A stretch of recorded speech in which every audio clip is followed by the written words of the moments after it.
DJ Nagesh remix. Jagannath Premanand, ये क्या हुआ? गलाव में पानी आ गया, गामछा भी खुल गया मेरा। देखिए, ये देखिए।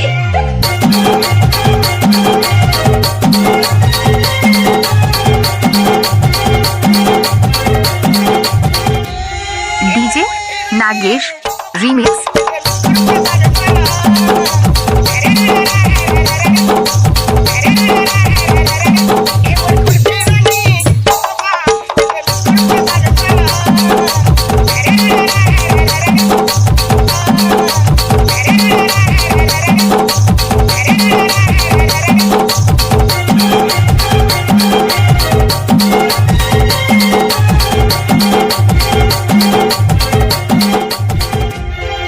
DJ Nagesh remix.